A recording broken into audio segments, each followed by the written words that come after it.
Yang pertama dalam masalah akidah ini adalah pergi ke tukang sihir, dukun dan penyulam, baik laki-laki maupun perempuan.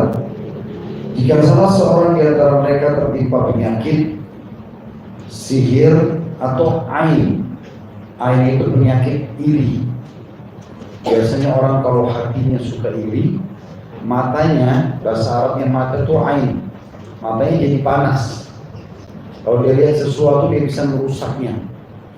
Misal kita punya anak kecil lucu, dia datang lalu dia mengatakan anakmu lucu ya, tapi dia hasad dalam hatinya, anak itu bisa sakit,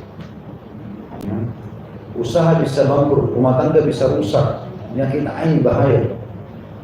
Karena Rasulullah SAW mengajarkan umatku meninggal karena ain. Makanya hati-hati, setiap ada kelebihan yang Allah berikan, kalau orang puji kita selalu bilang Masya Allah. Kata beliau, pergi ke tukang sihir, dukun dan penyulam, baik laki-laki maupun perempuan. Jika salah seorang di antara mereka tertimpa penyakit sihir atau ain, atau datang kepada mereka hanya sekedar bertanya apakah dirinya atau suaminya kena sihir, atau bertujuan untuk meminta kepadanya atau kepada mereka agar melakukan sesuatu untuknya agar suaminya mencintainya, ini semua hukumnya haram. Bahkan mempercayai mereka adalah kufur. Percaya terhadap dukun, peramal, penyihir dan penyamun.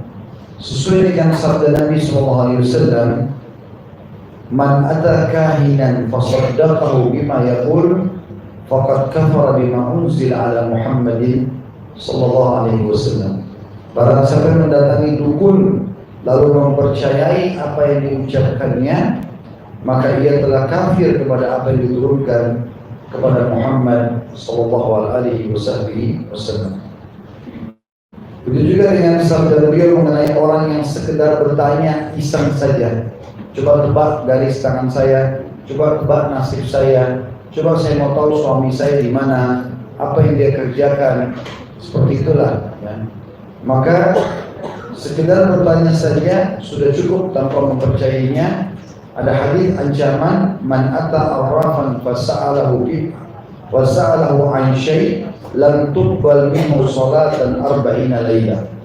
Barang siapa mendatangi peramal lalu bertanya padanya tentang sesuatu, maka tidak diterima sholatnya selama 40 hari.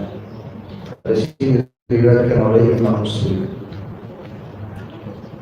Jadi poin ini dulu yang kita titik beratkan berhubungan dengan masalah akidah. Teman-teman sekalian, di muka bumi ini hanya ada dua jalan. Tidak ada jalan yang ketiga. Satu jalan yang benar, satu jalan yang salah.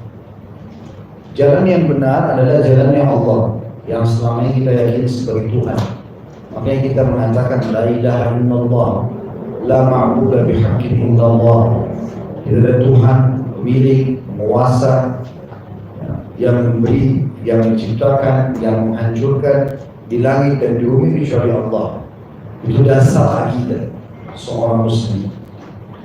Juru bicaranya Allah adalah para nabi-nabi dan rasul, utusan Allah.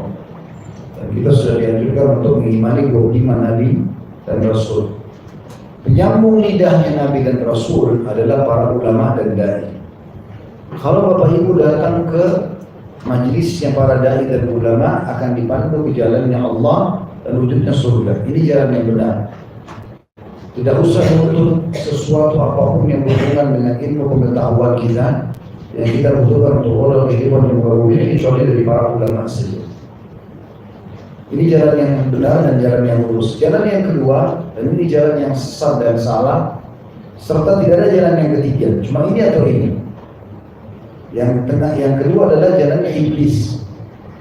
Yang Allah sudah bongkar siapa iblis itu. Dia adalah salah satu hamba Allah yang durhaka. Pada saat Allah suruh sujud kepada Adam, dia tidak mau. Maka Allah ceritakan kepada kita walaupun kita tidak hadir di situ pada saat itu, bahwasanya dia diusir oleh Allah SWT dan akhirnya dia dilaknat sampai hari kiamat.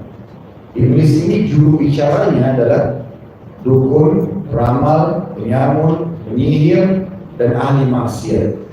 Kita kalau berteman dan datang ke majelisnya mereka, maka kita dipandu di jalan iblis, iblis ujungnya neraka. Enggak ada jalan tengah-tengah. Ini atau ini. Menjadi orang baik atau menjadi orang jahat. Seperti itu. Ini mukadimah pembukaannya dulu untuk memahami teman-teman. Berarti kalau Bapak Ibu mengambil keputusan datang ke dukun-dukun itu berarti sudah jelas dipandu di jalan iblis. Enggak ada yang lain. Allah melarang itu.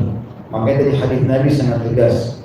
Kalau yang datang bertanya iseng saja ke dukun, peramal, penyihir, penyamun, cuma bertanya, tidak diterima sholatnya 40 hari. 40 hari ke belakang ya. Jadi nggak usah lagi ada yang tanya, apakah saya tetap sholat sekarang setelah saya ke dukun? Jawabannya dia sholat, tapi 40 hari ke belakang hilang pahalanya. Kalau 2 kali dia ke dukun, kalau 3 kali, kalau 10 kali, berapa banyak sholat dia hilang. Dan kalau dia datang kepada dukun, peramal, penyamun, penyihir dan bertanya, lalu percaya, diikuti dan percaya, dia telah kafir, keluar dari agama Islam. Dia harus memulai syahadat lagi. Kata ulama, kalau seandainya orang-orang yang datang saja kepada dukun itu sudah bisa sampai pada tingkat kufur, kalau dia percaya, maka penyihirnya sudah jelas-jelas kufur. Penyihir itu pasti kufur. Karena syarat supaya dia bisa memiliki ilmu sihir, pasti dia kufur kepada Allah. Dia harus menyembelih selain Allah, bawa tumbal di gua, di gunung, di laut, panggil-panggil penjaga gua, panggil-panggil dewa ini, dewa itu. Nah, ini semua merupakan perbuatan kekufuran. Di muka bumi ini, Bapak Ibu perlu garis bawahi, yang menjaga ya, dan mengurus juga merawat populasi manusia, hewan-hewan, tumbuh-tumbuhan, kemudian juga yang menggantikan siang malam, menurunkan hujan dari langit. Allah Subhanahu wa Ta'ala menugaskan para malaikatnya. Itu perintah Allah. Malaikat tinggal menjalankan. Bisa dibaca di surah 72 dan 79. Dua surah ini menjelaskan tentang tugas-tugas malaikat. Di antaranya mereka mengatur semua sistem yang berjalan di alam semesta ini. Maka teman-teman sekalian, syaitan tidak punya peran apa-apa. Syaitan itu bahkan lebih rendah ya, daripada manusia. Dari 124.000 nabi, di antaranya 313 rasul, semuanya dari manusia, enggak ada dari jin. Semua dari manusia. Dan jin itu hanya ikut dengan kita. Jadi persepsi yang selalu menganggap syaitan itu kuat, itu salah. Kalau kita besar-besarkan syaitan, maka dia akan menjadi besar di pandangan kita saja. Saya juga perlu diberatkan, di alam jin ini sama dengan alam manusia, ada 3 golongan. Di alam manusia ada orang-orang beriman, mukmin. Insya Allah kita termasuk ini. Kita beriman kepada Allah dan beriman kepada rukun-rukun iman yang tersisa. Orang mukmin dia akan patuh kepada Allah, menjalankan mereka meninggalkan larangan. Ada yang kedua di kalangan manusia, fasik namanya. Siapa itu fasik? Orang beriman juga tapi masih berbuat dosa. Dia melakukan dosa dan dia tidak taubat dari dosanya. Kalau dia pernah berbuat dosa, dia bertobat berbeda. Tapi kalau dia tidak bertobat, maka namanya fasik. Ada golongan ketiga, kafir. Suatu orang kafir yang tidak beriman kepada Allah SWT, baik secara keseluruhan seperti orang ateis atau secara substansial seperti ahli kitab Yahudi dan Nasrani. Kita katakan mereka kafir karena mereka masih menolak ya, beriman kepada risalah Nabi Muhammad SAW. Di alam jin sama, ada jin yang beriman, ada jin yang fasik, ada jin yang kafir. Jin yang beriman sama dengan manusia yang beriman. Mereka tidak akan interaksi. Makanya belum pernah kita temukan Bapak Ibu sekalian riwayat kalau Nabi SAW menggunakan tenaga jin di peperangan-peperangan beliau. Padahal ada jin beriman. Tidak pernah ada riwayat menjelaskan di perang Badar Nabi pakai jin fulan untuk Nabi datang kenalkan. Ini loh jin fulan saudara kalian, kenalan. Tidak pernah. Nabi SAW tidak pernah gunakan di perang Uhud. Padahal jin kan tidak kelihatan. Bisa saja jin digunakan tenaganya untuk membunuh orang kafir misalnya. Tapi itu tidak terjadi. Berarti menandakan tidak ada interaksi antara kita sama jin itu. Baik pernikahan, perkenalan atau apa saja. Dan Allah buat mereka tidak nampak, berarti tidak perlu kita berkenalan. Mereka punya dimensi waktu sendiri, mereka punya postur tubuh sendiri, paras wajah sendiri, mereka punya cara hidup sendiri. Cuma tugas kita sama-sama menyembah Allah. Jin yang beriman tidak akan kerjasama sama manusia beriman tidak akan kerjasama sama jin yang beriman. Jadi tidak ada istilah pelihara jin. Ada orang bilang begitu kan, dia punya khadam, dia pelihara jin. Kan jin muslim, nggak benar. Nggak ada. Kalau benar, Nabi sudah pelihara jin. Tapi nggak pernah ada jinnya Nabi. Nggak pernah kita dengar dari riwayat masalah itu. Abu Bakar orang soleh, Umar, Utsman nggak pernah pelihara jin. Nggak ada punya khadam. Kenapa Anda bisa punya? Gitu. Kemudian yang kedua, golongan ini fasik, jin fasik. Jin yang beriman tapi masih banyak dosanya, tidak sempat taubat sama dari manusia. Dan ada jin kafir. Nah di alam jin ini, jin yang fasik sama jin yang kafir namanya syaitan. Namanya syaitan. Syaitan ini dipimpin oleh iblis. Jadi semua syaitan pasti jin, tidak semua jin itu syaitan. Di alam jin ada dakwah, ada jihad, seperti di alam kita manusia. Tetapi yang fasik sama yang kafir namanya syaitan, dipimpin oleh iblis. Jadi iblis itu sendiri dibenci oleh jin-jin beriman.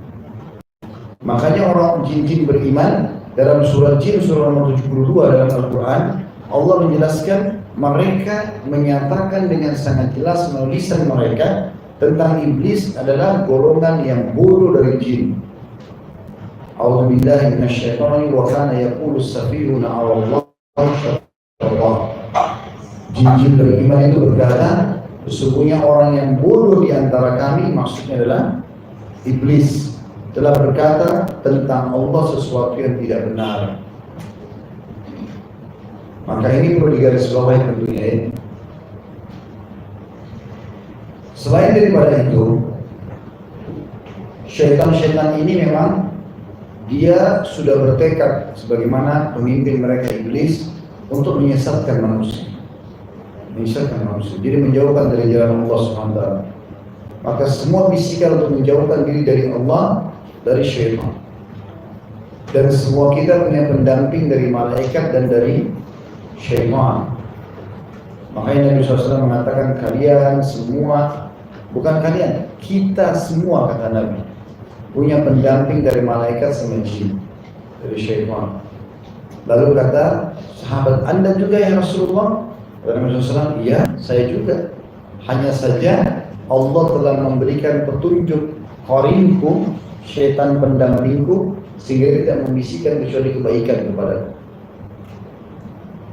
Terus bagaimana caranya Ustaz kami tahu kalau ada malaikat, ada jin, ada syaitan di sebelah kita? Kita bisa tahu dari bisikan kebaikan atau keburukan. Jadi misal ada hadis yang menjelaskan kalau seseorang terbangun di tengah malam, kita tidur kaget, maka pendampingnya dari malaikat akan mengatakan sholatlah.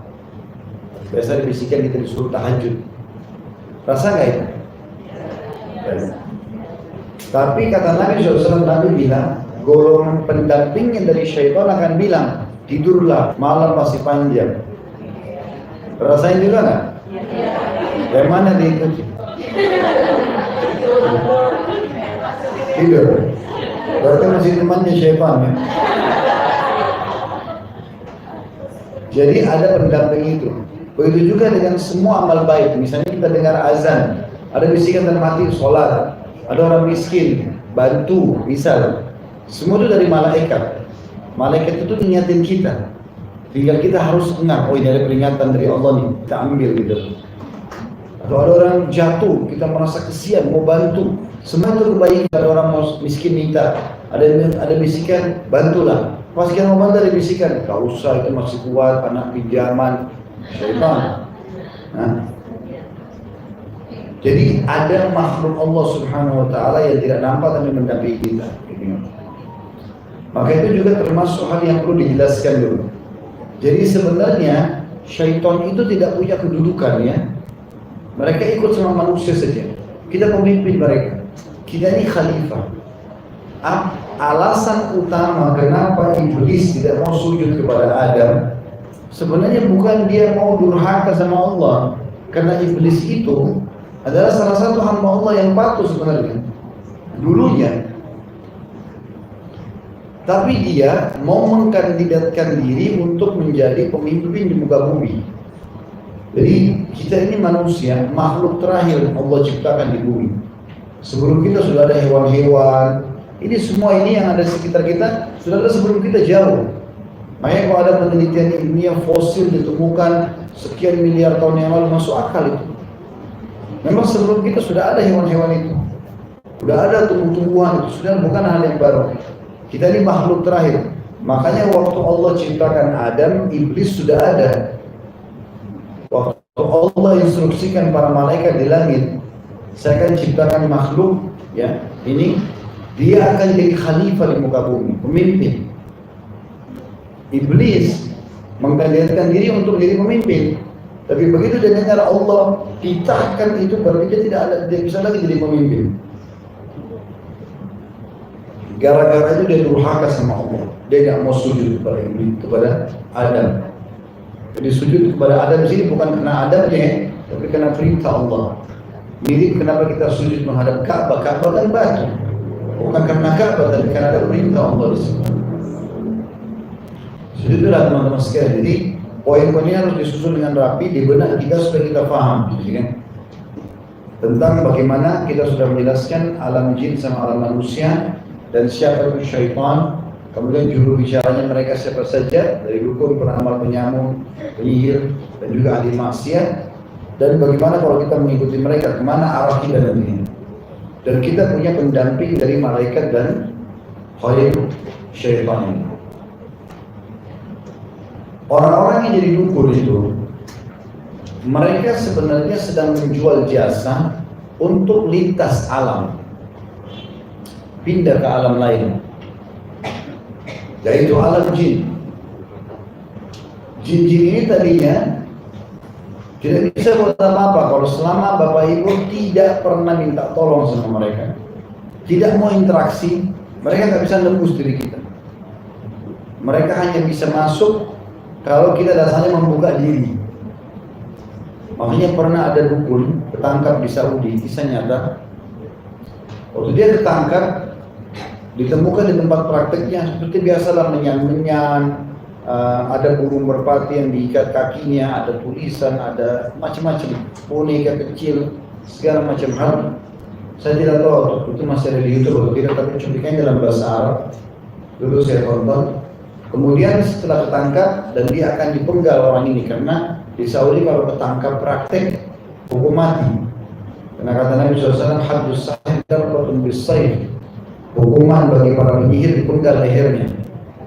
Maka dikatakan oleh yang tangkap dia, coba kau praktekin bagaimana kalau kau panggil syaitan. Dia praktekin. Dia pakai baju merah semua dari kepala sampai kakinya. Dia pegang pecut kuda, lalu dia pukul badannya. Dia bilang, saya terus panggil syaitan, kalau sudah berdarah-darah badan saya baru saya bersuara. Jadi sebenarnya syaitan bodoh-bodohin dia. Syaitan bodoh-bodohin dia. Dan informasi yang disampaikan oleh syaitan kepada dia itu bukan murni dari syaitan, tapi syaitan mencuri dari para malaikat di langit. Dalilnya adalah hadis Bukhari. Pada satu waktu Nabi SAW melihat ada meteor jatuh. Lalu Nabi SAW bilang kepada para sahabat, apa yang kalian katakan di masa jahiliyah tentang seperti ini? Di masa sebelum Islam datang di Mekah, apa yang kalian bilang? Maka para sahabat mengatakan, kami yakin kalau lihat meteor begini berarti ada satu tokoh yang baru lahir atau satu tokoh yang meninggal dunia. Kata Nabi SAW, bukan begitu beritanya. Sebenarnya meteor itu adalah, Nabi jelasin, kalau Allah menyampaikan sebuah titah, misal hari ini mau apa yang terjadi di muka bumi, turun hujan, siapa yang lahir, siapa yang mati, semuanya fenomena ini Allah titahkan dan Allah sampaikan kepada 8 malaikat pemikul arsy. Karena Allah punya singgasana di langit sana, ada pemikul singgasananya Allah 8 malaikat. Jadi teman-teman bisa ikuti ceramah saya di YouTube, judulnya Kitab Minhajul Muslim Bab Iman Kepada Malaikat. Sudah panjang lebar saya jelaskan itu dari dalilnya. Maka pemikul singgasananya Allah 8 malaikat bertasbih. Tasbih didengar oleh malaikat langit itu. Karena langit ada 7 lapis. Di atas kepala Bapak Ibu ini langit pertama. Di atasnya ada 6 lapis lagi. Maka malaikat langit ke-7 bertasbih, malaikat langit ke-6 mendengar, mereka pun bertasbih. Malaikat langit ke-5 mendengar, mereka pun bertasbih. Langit ke-4 mendengar, mereka pun bertasbih. Langit ke-3 mendengar, mereka bertasbih. Terus begitu sampai langit pertama. Pada saat mereka semua bertasbih, para malaikat di lapis langit bertanya kepada malaikat pemikul arsy, singgasananya Allah, apa keputusan Tuhan kita? Maka disampaikanlah keputusan Allah Subhanahu wa Ta'ala. Nah, pada saat itu kata Nabi SAW, syaitan bersusun-susun, Nabi kasih isyarat dengan telapak tangan beliau. Jadi begini, kemudian datang lagi susun di atasnya, terus begitu sampai mereka ke langit. Lalu mereka berusaha mencuri informasi dari langit. Pada saat itu ada malaikat-malaikat yang Allah utus untuk melempar mereka dengan panah-panah api. Diambil dari bintang, dijadikan sebagai panah api. Dalam surah Al-Mulk ayat 3 Allah menyebutkan tentang fungsi, salah satu fungsi daripada bintang, rujuman bisyayatin, untuk memanah para setan-setan yang berusaha mendengar informasi dari langit. Jadi mereka dengarin tuh, besok hujan di sini, besok ada orang meninggal di sini, besok ini ramalan yang mereka katakan ramalan. Sebenarnya itu berita-berita dari langit. Nah, banyak di antara mereka yang mati terbakar dengan serpian bintang itu, dan ada di antara mereka juga yang lolos. Nah, yang lolos ini pergi kepada teman-temannya dukun-dukun, lalu menyampaikan informasi itu. Cuma Nabi titip pesan, ini kalau dukun-dukun mendengar, apalagi dia muslim, semuslim dia sadar, dia dipermainkan oleh syaitan. Nabi SAW sudah bocorkan buat kita. Kata Nabi, ketahuilah, ya, sesungguhnya setan-setan itu mencuri informasi dari langit, dan dari 100 berita 99-nya dusta. Atau dalam riwayat lain, ya, dari seluruh informasi yang disampaikan itu diikuti dengan 100 kedustaan. Jadi kalaupun ada benar, bertepatan karena informasi itu dari langit. Jadi nggak benar. Mereka pun sebenarnya mengerjai manusia itu. Lalu bagaimana caranya kita hidup, Ustaz? Hiduplah dengan alam kita. Kita nggak butuh lintas alam. Contoh misalnya kita bicara alam hewan. Kita lihat bagaimana singa sama harimau misalnya kalau mau menerkam mangsanya. Dia kalau mau makan, dia serang hidup-hidup rusa misalnya, lalu dia cabik-cabik dagingnya dalam kondisi hidup. Kan gitu. Kita nggak mungkin lakukan itu. Aneh kalau ada manusia tiba-tiba tangkap ayam, digigit hidup-hidup. Kan nggak mungkin. Karena alam kita bukan begitu. Begitu juga mungkin hal-hal yang sepele. Kita misalnya kalau mau buang air besar, buang air kecil, manusia punya tata cara. Dia masuk ke tempat yang tersembunyi, apa? Hewan kan di mana saja. Ada alamnya mereka. Postur tubuh, paras wajah, bentuk-bentuk, ya, sifat-sifat semuanya berbeda. Ada alam mereka, ada alam hewan. Begitu juga dengan alam jin. Ada alamnya sendiri. Beda dengan kita. Sekarang Bapak Ibu mau membuat pasangannya suka. Bagaimana cara? Sederhana manusia. Kita berbuat baik, kita santun, ya, kita berikan kebutuhannya, selesai. Masa ada orang buat baik sama kita nggak suka? Kan nggak mungkin. Itu manusiawi sekali kok.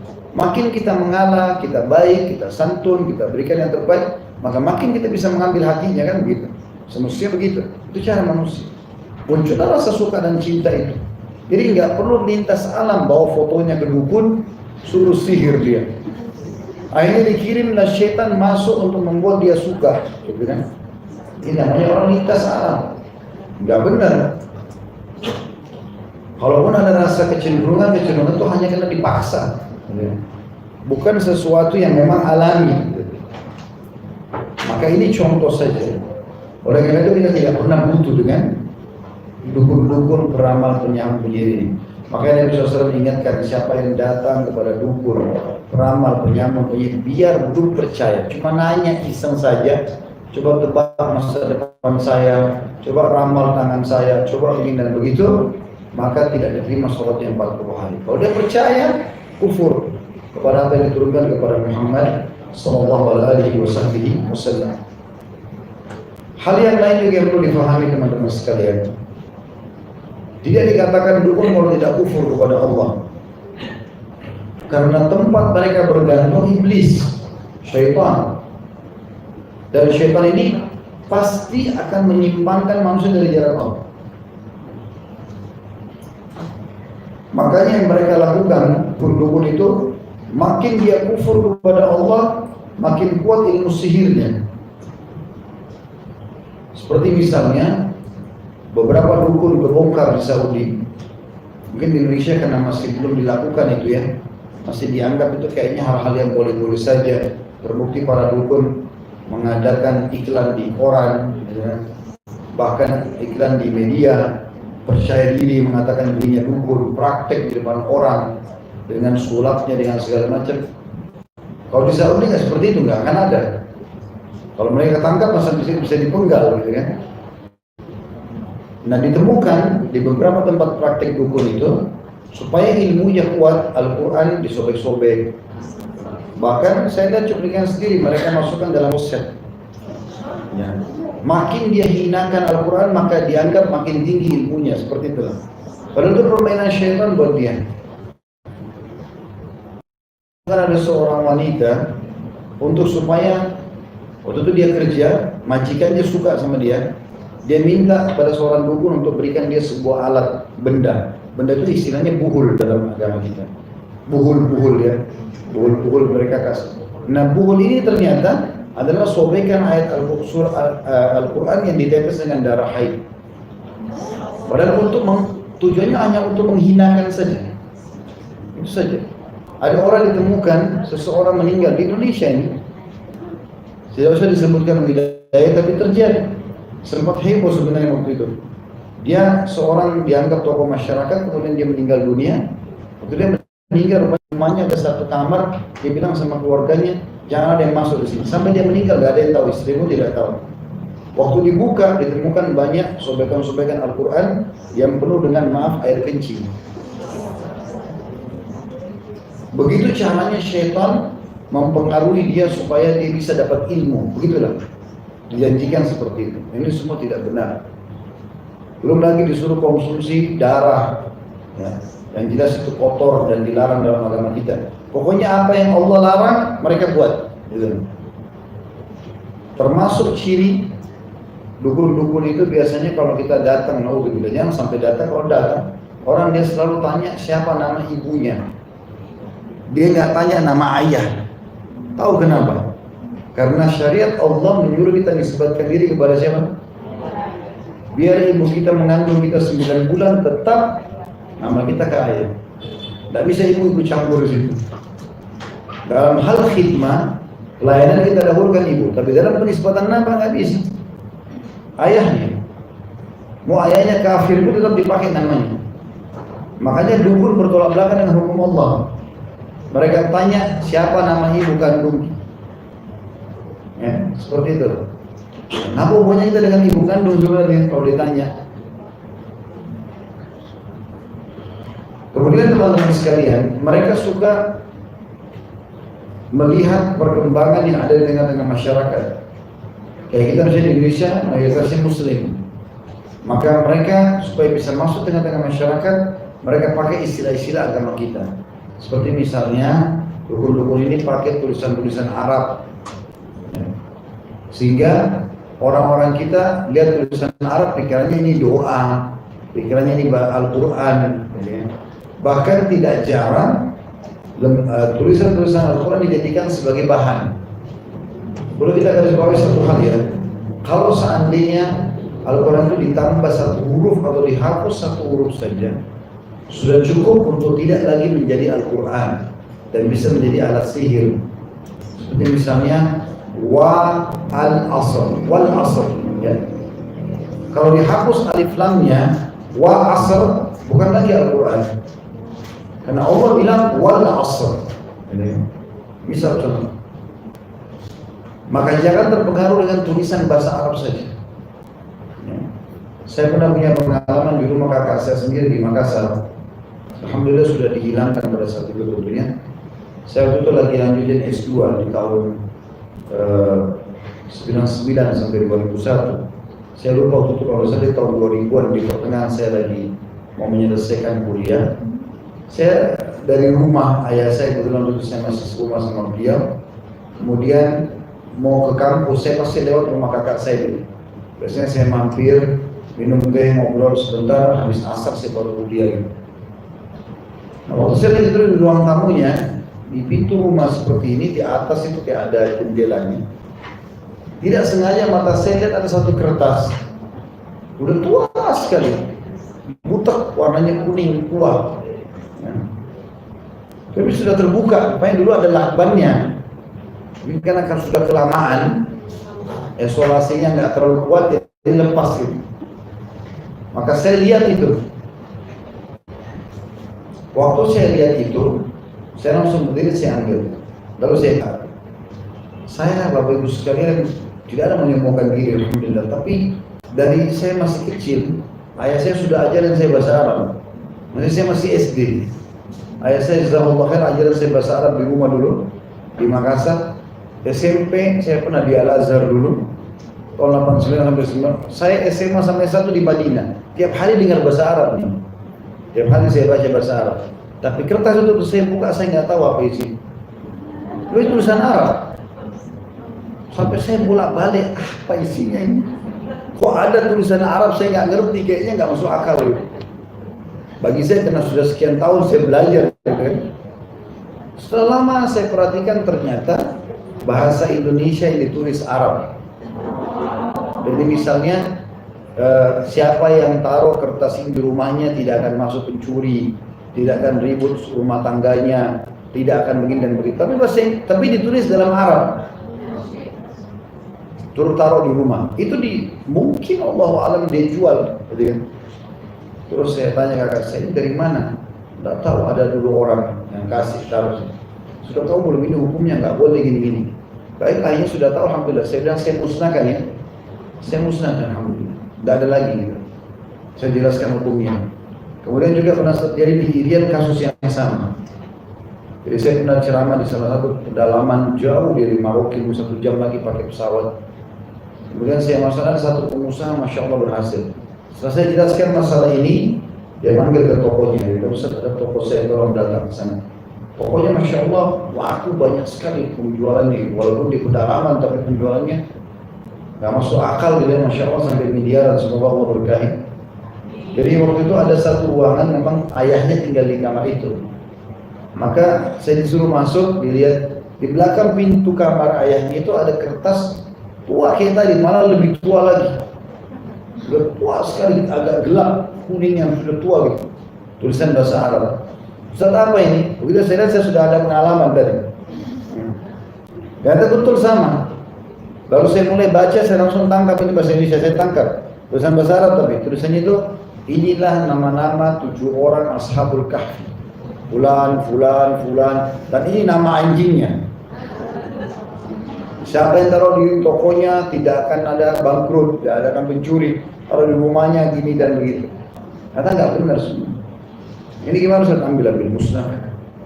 Dan ini banyak terjadi ya, karena kita dianggap orang Muslim, jadi mereka pakai cara mengelabui orang tulisan Arabnya itu loh. Saya pernah menjelaskan ini di daerah Condet waktu itu tentang masalah puhul-puhul ini. Subhanallah, habis jam 10 pagi sampai jam duhur. Habis sholat pas untuk tiba waktu duhur, kami nyebrang sholat di musola di depan. Pas lagi di musola, saya di dalam masjid ada di bingkai tulisan begitu. Entah apa mereka nggak ngerti, gitu kan? Tapi jelas yang paling dekat 90% nggak ngerti. Dipajang di bingkai. Jadi itu tulisannya hampir sama dengan itu. Itu juga saya pernah ke puncak ke hari, ada teman saya punya, saya kenalan, ada teman saya orang Yaman, kebetulan sudah warga negara Indonesia dia, Masya Allah. Dia kenalkan saya sama satu orang kita, buka restoran di puncak. Saya mampir sholat di situ. Sementara sholat di restorannya, ada satu bingkai besar ditutup kain hitam di musola ditaruh. Saya mau negur, nggak enak. Saya pikir tadinya cuma kaligrafi mungkin, tapi kenapa ditutup pakai kain hitam? Kaligrafi kan biasa orang pajang. Saya panggil dia punya, ada namanya, saya gak usah sebutin. Ini kenapa? Ini apa sih? Oh, ada orang kasih kemarin. Itu apa? Katanya supaya laku restorannya. Jadi kayak pelaris gitu ya. Saya bilang, bisa saya buka? Oh silakan. Boleh saya buka kain hitamnya? Persis sama. Subhanallah, cirinya itu gambar pedang, huruf hijaiyah dibolak-balik, kotak, ya, dibuat macam-macam gitu. Kalau Bapak Ibu lihat begini sudah jelas, Al-Quran tidak pernah ngajarin begitu. Ya. Maka akhirnya saya bilang, ini percuma, ini tidak akan mendatangkan kecuali kerugian buat Anda. Dan memang betul restorannya kecil. Ya. Jangan pakai begini. Modal halal, produk halal, sistem halal, antum sedekah sebagian rezekinya, laku kok. Nggak usah pakai gitu-gitu, nggak perlu. Terus saya bilang, saya hancurkan ya, dia ketakutan rupanya. Mungkin pesannya orang yang kasih, nggak boleh dibuka lah, nggak boleh dihancurkan atau. Saya bilang, biar saya hancurin. Saya bawa, saya tanya, betul dia jual sate. Di belakang ada arangnya. Mana arang antum di belakang? Saya bawa, saya bakar. Nih, saya bakar nggak ada apa-apa. Harus dimusnahkan. Dan sekian banyak orang kadang-kadang tidak paham dan masalah itu. Saya pernah berangkat di salah satu negara non-muslim gitu, tapi mayoritas atau banyak orang-orang kita kerja di sana. Kalau saya mau ajarin ruqyah syariah, cara pengobatan sihir, itu rupanya saya bilang sebelum kita praktek, betul-betul hadir madrasah ibu juga, tolong kumpulin semua buhul-buhulnya. Kalau pernah dikasih oleh orang-orang dari Indonesia, katanya untuk majikannya suka, supaya dia betah tinggal di luar negeri dan segala macam, serahkan. Suruh panitia sebarin kresek besar. Itu hampir penuh kreseknya. Yang minyak wangi kecil, yang tasbih yang kecil, yang apalah macam-macam. Itu semua ditaruh di bawah bantal, ditaruh di kantong, di macam-macam.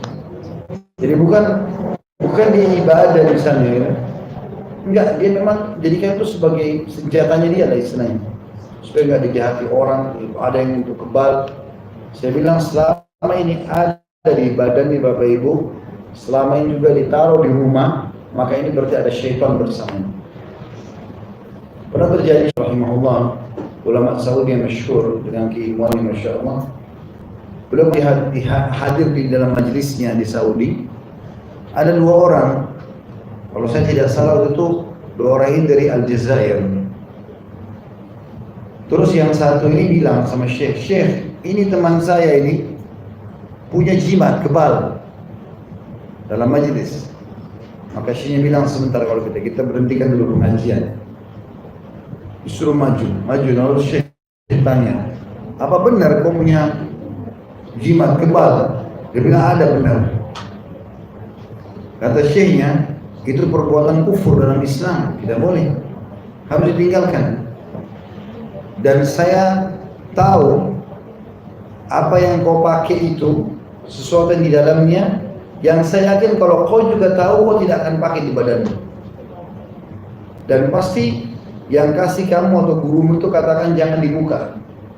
Dia bilang benar memang, saya dilarang buka. Ternyata kain yang dijahit-jahit pinggirnya, ya.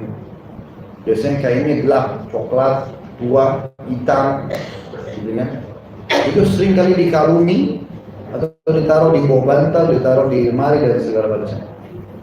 Kata syekhnya, ini yang kau dilarang buka. Saya sekarang ajak kamu untuk buka sama-sama supaya kau tahu apa isinya.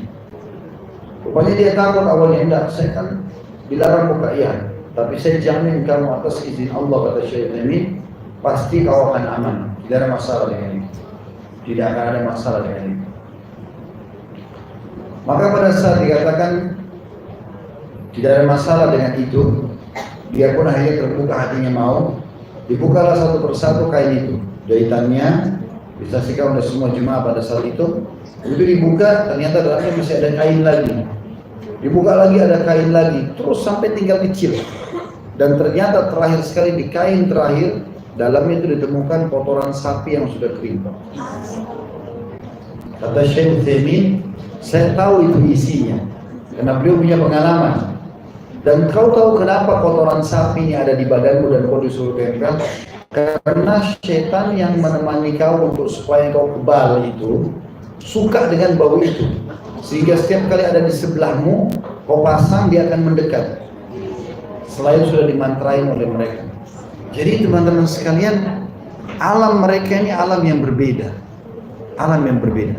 Dulu di Indonesia dinamakan dukun, dan dukun itu selalu saja dia sejalan dengan muka yang seram, ya.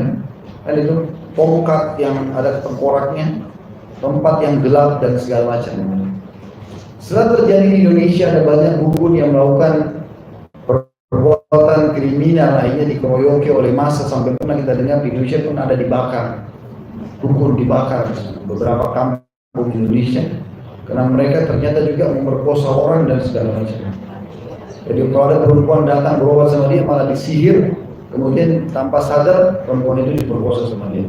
Atau untuk memberikan pelaris atau apa saja, dia kasih syarat harus tidur sama dia dan seterusnya. Dibakarlah. Nah, waktu dibakar, mereka ganti nama. Dan ganti nama ini nggak tanggung-tanggung. Dari dukun yang istilahnya seram tanda kutip nama ini, ganti menjadi orang pintar. Bayangkan, ganti namanya itu nggak masuk akal, langsung. Jadi orang sedang mengatakan kau orang pintar, kau orang pintar. Ini bukan orang pintar, orang bodoh. Karena mereka itu minta tolong sama syaitan. Pintar dari mana? Dia itu juga pemuja syaitan. Ini kekufuran. Tidak bisa kita bilang orang pintar. Dukunnya dukun. Ya. Sebagaimana dalam Islam tidak akan berubah istilah mereka. Kahin, sahir, peramal, penyamun, penyihir itu sama. Semuanya sama. Makanya tidak ada sesuatu yang sama bagi seorang muslim. Kalau ada sesuatu yang dia tidak lihat nampak matanya, dia tinggal imani keberadaannya, misalnya malaikat, syaitan dan seterusnya, tapi dia tidak perlu untuk lintas alam. Seperti itulah. Nah, ini diantara hal yang harus diperhatikan, dan ini tentu tujuannya kita sampaikan agar Bapak Ibu punya pemahaman yang cukup agar tidak lagi mendatangi mereka. Tidak lagi mendatangi mereka. Kalau setiap ada gundah, ya, sedih, ada masalah, disebutkan dalam sebuah riwayat bahwasanya Nabi SAW kalau sedang merasakan sesuatu, maksudnya ada beban dalam hidup beliau, maka beliau mengalihkannya ke sholat. Niat wudu, sholat 2 rakaat, niatkan sholat taubat, berdoa kepada Allah SWT, atau sholat istikharah, minta petunjuk kepada Allah SWT. Cukup. Kita jadikan sebagai bahan muhasabah, bertobat, Allah akan berikan jalan keluar. Allah pastikan fa inna ma'al usri yusra. Sesungguhnya pada setiap kesulitan ada kemudahan, gitu kan? Jadi nggak perlu kita pergi ke orang-orang ini. Nah, ini sayang sekali karena pada saat pilkada, acara apalah, politik juga begitu, laku mereka jual keris, jual ini, jual itu semua nggak benar. Ya, ini permainan syaitan, sehingga terjadi persaingan-persaingan yang tidak masuk di akal. Ya. Saya juga ingin menanggapi bahasan ini dengan beberapa ciri penyihir ya. Kalau yang pertama tadi dia sering tanya tentang siapa nama ibu. Kemudian yang kedua mereka sering kasih syarat. Misalnya syaratnya kamu harus bawa ayam hitam kamu harus bawa ini dan itu. Kalau bapak ibu pergi ke ustadz, ke kiai, nggak ada syarat, nggak ada suruh bawa-bawa. Kamu kalau mau saya doakan, bawakan kepada saya beras, misalnya. Nggak ada begitu. Kecuali memang dia dasarnya yang dikasih oleh jemaahnya, bisa itu beda. Tapi kalau dukun tidak namanya syarat.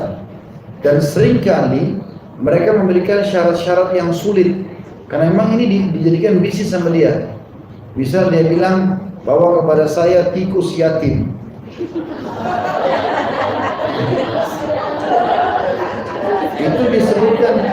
Itu disebutkan oleh seorang syekh menyusun buku membongkar kedok, penyihir dan penyamun. Saya lupa nama syekh siapa, tapi bukunya ada dalam bahasa Indonesia. Bukunya ini tebalnya seperti ini, penerbitnya sama, Pustaka Tazkiyah. Coba dicari judul bukunya itu membongkar praktek sihir dan perdukunan. Di dalamnya itu ada disebutkan belasan ciri-ciri penyihir, dan di dalamnya ada foto-foto tempat prakteknya penyihir. Ada fotonya. Cuma saya tidak tahu penerbit ini mengeluarkan lagi atau tidak, gitu kan. Tapi buku itu dalam bahasa Indonesia ada. Judulnya membongkar praktek sihir dan perdukunan. Nah, salah satu cirinya adalah mereka sering menyebutkan berat, dan itu penulis buku sebutkan itu. Dia misalnya minta tikus yatim, dia minta kerah apa gitu ya, yang tidak masuk di akal. Nanti kita akan tanya misalnya ke dia, dari mana saya dapat? Saya akan datangkan buat kau dari alam jin, bayarlah sekian. Maka orang bayarlah 50 juta, berapa puluh juta begitu. Ya. Jadi ini termasuk yang mereka lakukan, ya. Mereka lakukan. Jadi sering kali ada syarat-syaratnya. Nah, syarat ini banyak ya. Kalau ada orang naudzubillah pergi ke dukun, maka yang paling pertama disihir dia sebelum targetnya. Misal dia mau foto dukun nih, misalnya dia mau seseorang suka sama dia, dia bawa fotonya, ini tolong buat suka sama saya. Sebenarnya dukun itu sudah dia dulu yang disihir sebelum orang itu. Makanya fotonya dia pun diminta sama dukun itu. Pasti diminta untuk disatukanlah sama foto ini apa segala macam. Tapi sebenarnya dukun sedang menjadikan dia sebagai pasien tetapnya. Jadi dia disihir, makanya dia selalu ikat, selalu mau ke sana, selalu mau balik, selalu mau bertanya. Itulah, ya. Jadi sama pengedar narkotika buat orang ketagihan, dia buat begitu. Dan pada saat dia pulang dari tempat dukun itu, maka dia akan diikuti oleh setannya si dukun. Begini itu. Makanya biasa tidak mungkin pasti pulang dari tempat dukun tidak dikasih sesuatu, disuruh minum air, disuruh makan ini, disuruh, pokoknya ada sesuatu di situ. Dia pulang pasti dia sudah konsumsi sesuatu dari tempat dukun itu, karena memang itu syaratnya dia, gitu ya. Sama di koran-koran banyak, maaf kalau laki-laki memanjangkan kelamin apa segala macam, itu semua permainan syaitan, permainan dukun.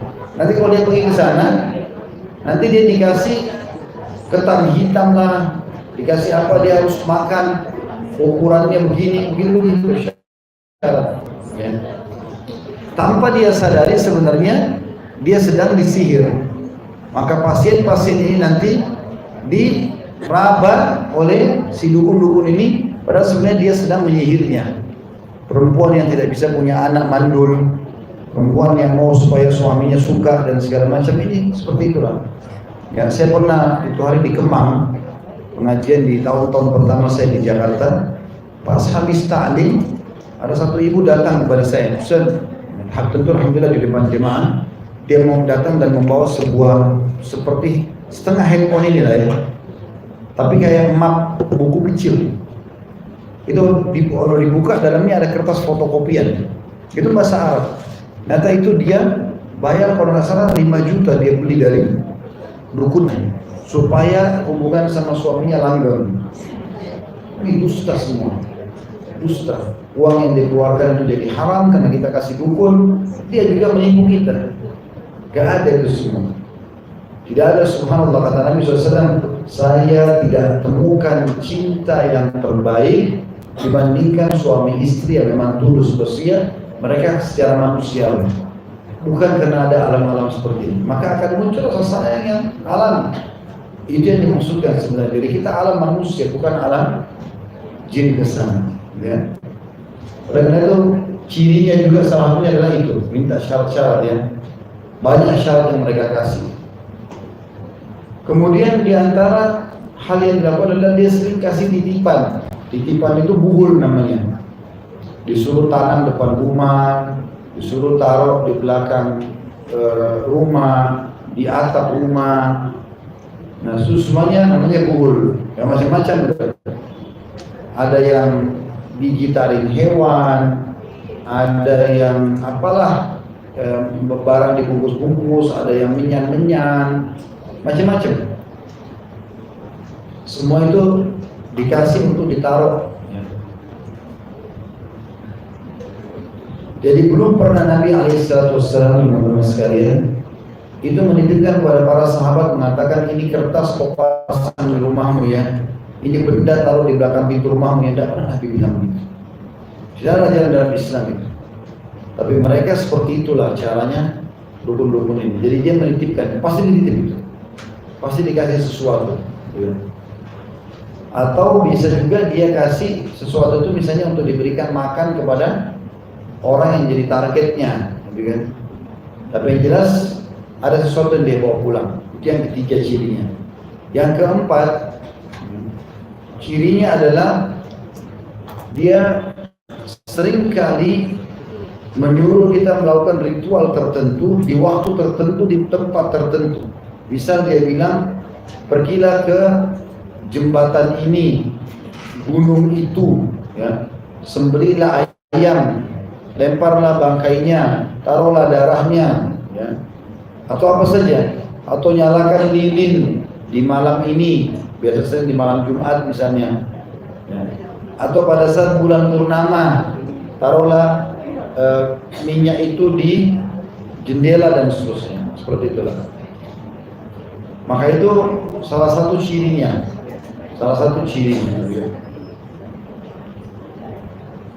Kemudian kita pindah ke jenis-jenis sihirnya yang sering dilakukan. Di antaranya sihir mahabbah namanya. Itu membuat lawan ini suka, ya. Dan ini tentu perbuatan haram, tidak dibolehkan sama sekali.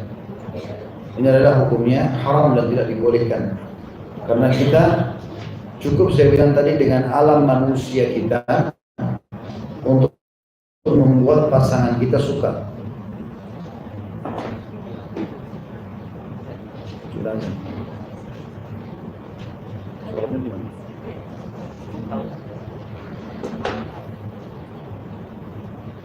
Kemudian yang kedua ada, biasa Indonesia bilang susuk ya, untuk kecantikan, untuk ketampanan, dan ditanam di badan. Ini semua hukumnya haram, tidak boleh.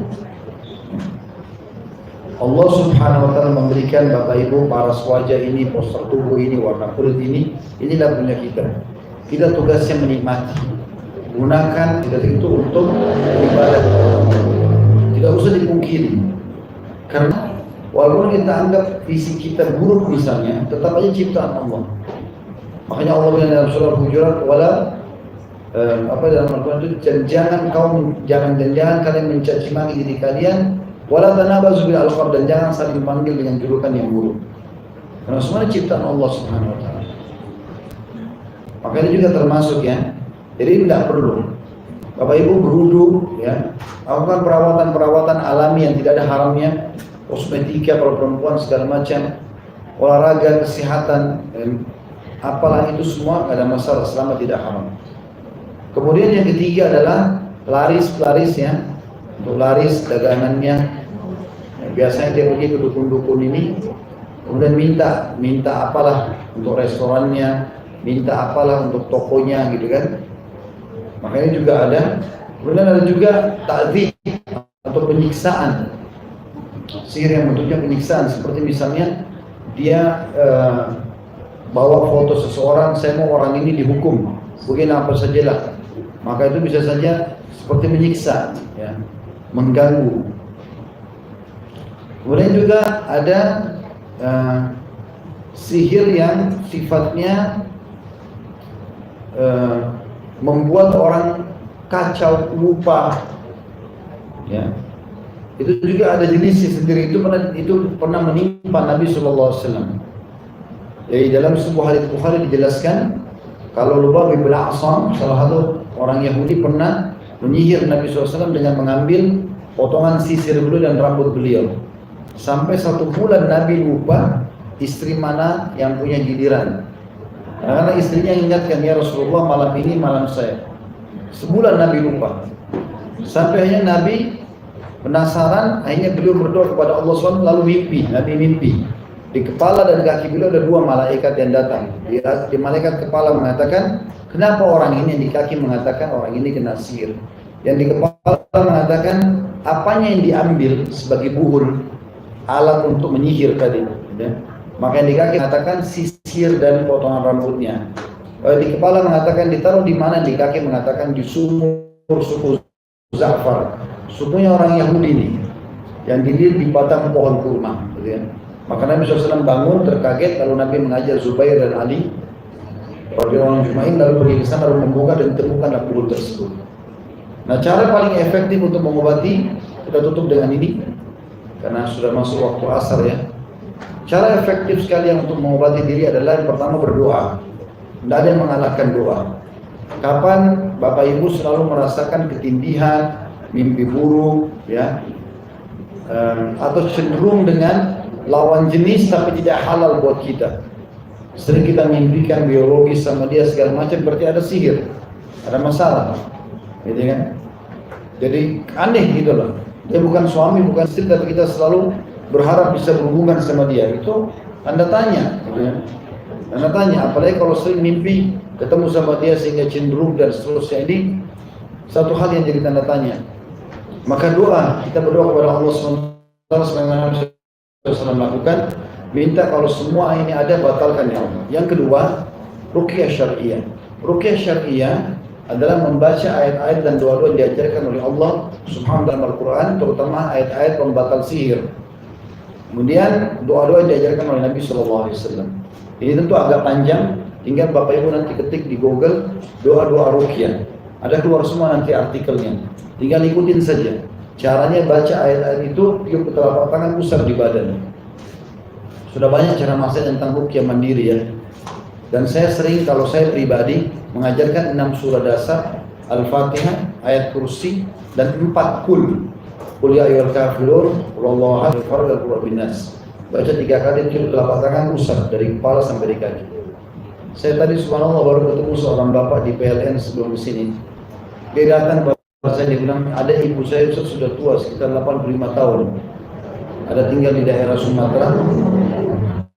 Saya rajin ibadah, rajin baca Quran, tapi akhir-akhir ini suka mimpi buruk, suka terganggu lah. Gitu. Terus saya kirimkan cuplikan ceramahnya Ustaz tentang ruqyah mandiri. Baca dari surah-surah dan tiup telapak tangan, usap di badan. Dan dia rasa makin banyak, makin besar reaksinya. Maksudnya makin ada mimpi-mimpi yang tidak nyaman gitu. Maka saya bilang berarti ada bukti kalau begitu. Silakan dilanjutkan, insya Allah dilanjutkan. Berarti ada reaksi kan. Terus saja insya Allah akan bisa dibaca ruqyah syariah. Nah, ruqyah syariah bisa didukung dengan air, misalnya air begini kita baca ayat ruqyah, tiup telapak tangan, juga meludah sedikit di air itu, ditiup, ya. Lalu kemudian diminum atau diusap di badan. Bisa juga pakai minyak zaitun atau minyak habatus sauda, ditiup kemudian diusap di badan. Madu juga bisa diruqyah. Ibu-ibu bahkan bisa ruqyah seluruh rumahnya. Kalau lagi masak ruqyah, taruh air galon di ruqyah, bacain surah itu saja sebelum ditaruh. Jadi satu rumah itu semuanya jadi aman dari sihir. Nah, di ruqyah, gitu kan? Nah, kita bisa meruqyahnya. Kemudian yang ketiga, konsumsi ajwa, kurma ajwa. Kurma ajwa ini kurma yang hitam kurma Nabi ya. Kurma ajwa ini dikonsumsi satu hari, di pagi hari 7 butir, non-stop. Karena kata Nabi SAW, siapa yang konsumsi ajwa Madinah 7 butir di pagi hari, dia akan selamat dari segala jenis sihir dan racun. Dan ada penelitian hasil medis, kalau 1 butir kurma ajwa itu sudah bisa mengkonsumsi, sudah bisa menutupi 6% dari kebutuhan kita sehari. Berarti kalau 7 butir sekitar 42% sudah terpenuhi. Makanya dia bisa membentengi diri dari racun. Kalau sihir itu hikmah Allah SWT, maka akan tertolak dengan itu. Yang keempat, menggunakan daun bidara. Jadi yang belum punya beli, tanam di rumahnya. Pohonnya murah, tidak tahu ketik di Google pohon bidara, keluar gambar fotonya, lihatkan ke penjual-penjual pinggir jalan tuh. Saya pesan ini. Biasanya satu pohon murah kok tuh, 75.000 sampai 100.000. Dia yang penting lembab, maka dia akan tumbuh terus. Ambil 7 lembar, diulek, kalau kita sekarang bisa di blender. Baru kemudian dicemplungin di air, baik itu air minum ataupun ember. Kita cemplungin lalu kita bacain ayat ruqyah sambil kita tiup ke air itu, nanti bisa dipakai berendam atau dipakai mandi.